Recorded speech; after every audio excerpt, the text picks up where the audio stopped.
No futuro.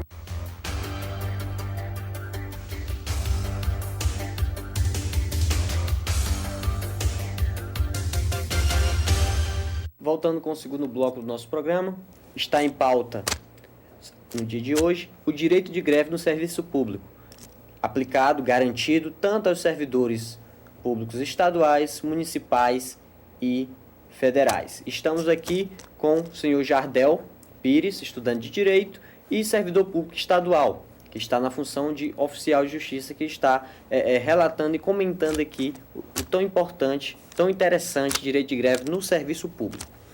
O ponto interessante que é discutido é com relação ao servidor estado probatório, aquele que não adquiriu ainda sua tão sonhada estabilidade, que todos aqueles concurseiros querem conquistar através de concurso público, que se sabe que não ocorre no início, né?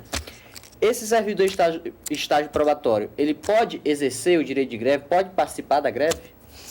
Em nenhum momento, no que refere-se ao direito de greve, a lei que estabelece o direito de greve, proíbe, se não os militares, qualquer outro servidor de exercer esse direito de greve. O estado probatório é o estado de quem se inicia na carreira do serviço público, tendo um prazo mínimo de 3 anos, para então, como você falou, ter o sonhado efetividade dentro do serviço público. A este não é vedado o direito de greve, porém, é bom se ressaltar que alguns dos pontos em que os patrões ou mesmo os chefes imediatos usam para, vamos colocar uma situação que a gente usa muito na greve, aterrorizar os cidadãos que estão em estado probatório. Por quê? Porque eles dizem lá, falta para causa de demissão, faltar por mais de 30 dias o serviço público sem a devida efetividade, sem a devida justificativa, melhor, Paulinho, agradeço. Se você faltar ao serviço público sem uma devida justificativa, qual seja ela, plausível, você é motivo de demissão. A esse servidor, quando está exercendo o direito de greve, o motivo já está claro, porque ele aderiu ao movimento grevista, que se aderiu por conta de uma Assembleia Geral. Então, a este servidor é dada a mesma garantia dos efetivos. Podem participar de greve, né? Exato. E no caso do seu superior, demiti-lo em razão disso, né? Até pelo próprio desconhecimento da legislação e da jurisprudência nesse sentido. Se ele demitir, o que ele pode fazer? Bom, no caso de demissão desses servidores, deste funcionário público que está em estado probatório e aderiu ao movimento grevista, ao direito de greve, cabe o remédio constitucional que se chama mandado de segurança, que pode ser usado individualmente ou em coletivo, uma vez que, se aderiu o movimento grevista, foi por Assembleia Geral, então foi um grupo de pessoas. Pode ser usado mandado de segurança coletivo ou mesmo individual. É o seguinte, pelo tudo que foi exposto aqui, eu posso estar enganado, mas pelo visto há a votação para se saber se deflagra a greve e há um outro momento daqueles servidores que aderem à greve. No caso, o servidor estágio probatório, ele vota e também pode participar da greve? Sim, sem nenhuma objeção. Tanto vota quanto participa, né? Ele pode votar tanto para iniciar a greve, como pode votar para o término da greve. O término da greve. Ok. E nós falamos aqui no primeiro bloco com relação aos grevistas que cometem excessos. Sejam, por exemplo, destruindo o patrimônio público, né? Proferindo palavras de baixo calão em detrimento da imagem da instituição pública, certo? Ou até mesmo no caso da greve ser declarada ilegal e eles continuarem na greve. Que tipo de punições poderão ser aplicadas a esses servidores? Essa punição, ela varia. Ela varia de uma simples advertência ao corte de salário ou a mesma que a última, a demissão. Podendo ser ela simples ou a bem do serviço público. Ok. Então, dependendo da gravidade da conduta dele, vai ser aplicada a penalidade. Bom, nós sabemos que temos um princípio chamado, conhecido, estudado em direito administrativo, é um princípio que deve ser obedecido pela administração pública, né, e pelos seus servidores, o princípio da continuidade do serviço público. Como fica aí esse princípio da continuidade do serviço público diante do direito de greve, diante do direito de paralisar os serviços? Ora, o serviço público não irá continuar, né? Bem, Paulinho, embora não estabeleça valor numérico em porcentagem do quanto na legislação, mas se há uma tendência a obedecer de pelo menos 30% de todo o quadro funcional dentro do momento de trabalho, vez que se admite que apenas 70% daquele grupo de 100 esteja aderido ao movimento grevista e um grupo mínimo de 30% se mantenha ao serviço público, para daí garantir esse famoso princípio da continuidade do serviço público, porque nunca é de interesse dos movimentos grevistas, dos serventuários, que a comunidade, o jurisdicionado, seja prejudicado. Pelo contrário, se garante pelo menos o mínimo legal. Eu posso citar exemplo de que no caso do judiciário, o que seria o essencial para se manter o serviço público em funcionamento?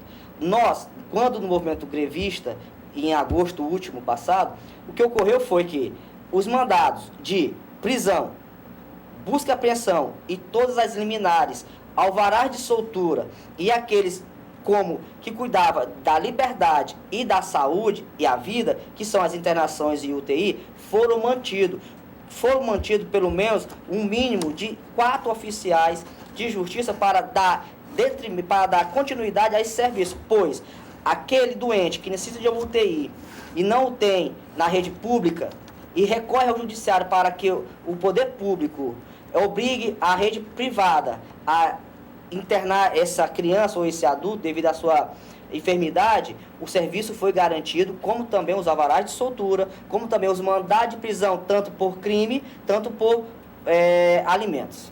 Certo. Quem decide quais vão ser esses servidores a continuar trabalhando? Como que é feito isso? Todos aderem à greve. Exato. Certo, mas quais os servidores que especificamente que vai ficar trabalhando? Vai ser João, vai ser José, vai ser Fernando? Como que se decide isso? Todos vão participar em regime de rodízio? Como que funciona? Exato.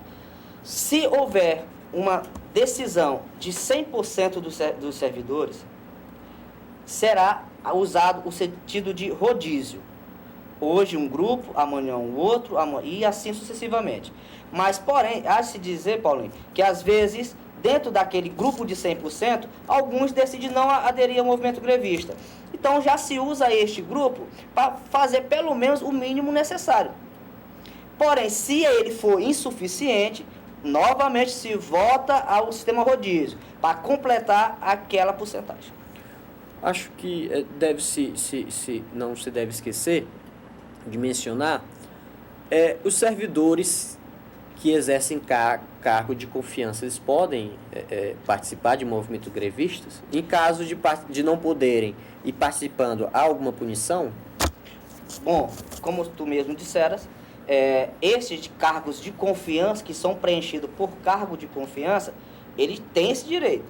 Porém, na grande maioria não usam, pois temem por estar numa situação não efetiva, de dali, após o movimento, ser demitido. E a este não há garantia nenhuma de que ele volte ao serviço com mandado de segurança, vez que, o termo já diz, são funcionários de confiança. Se este não tem poderá ser trocado por outro. Ou seja, o que se chama de livre nomeação e livre exoneração, não é isso? Exoneração. E aquele servidor público que não aderiu à greve, certo? Ele terá os mesmos direitos que aquele servidor que aderiu, que participou da greve, que incentivou os demais, que conseguiu o seu tão sonhado direito, seu tão sonhado aumento de salário, por exemplo? Bom, é estendido a todos, porque todo o movimento grevista tem pautas, tem reivindicações, e essas reivindicações não poderá, em um momento, ser atribuídas só àqueles que aderiram ao movimento.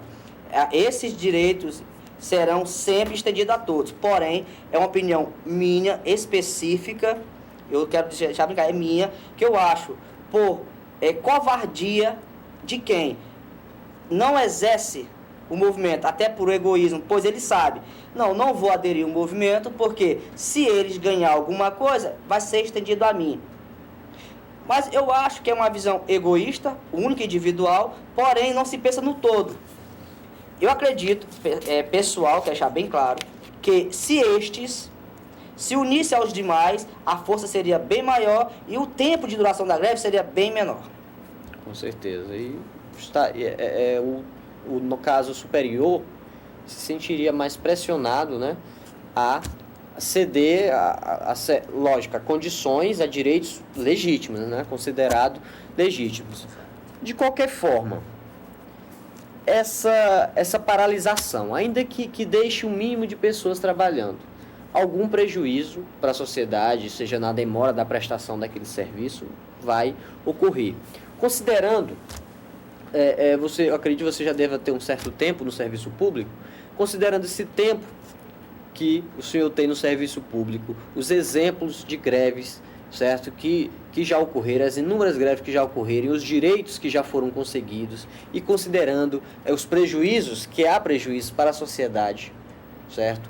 Para a sociedade e para o servidor, vamos dizer assim, numa linguagem mais simples, compensaria o direito, o exercício desse direito de greve, a paralisação dos serviços, sempre obteve êxito, vamos dizer assim, sempre obteve êxito os servidores em suas reivindicações, sempre que houve a paralisação do serviço? Eu posso falar do judiciário. O Sindijus, que representa os servidores do judiciário, este, sempre que paralisou, obteve êxito nas reivindicações. Sempre? Sempre. Certo. Quanto tempo...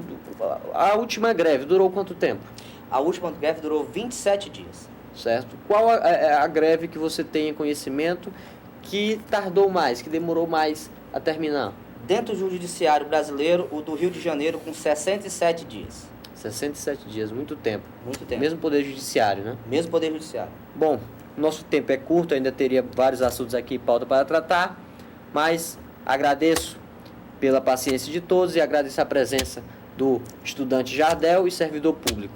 Bom, amigos, não esqueçam, toda quinta-feira às 22h30 e toda sexta-feira às 12h30. Até mais, até o próximo.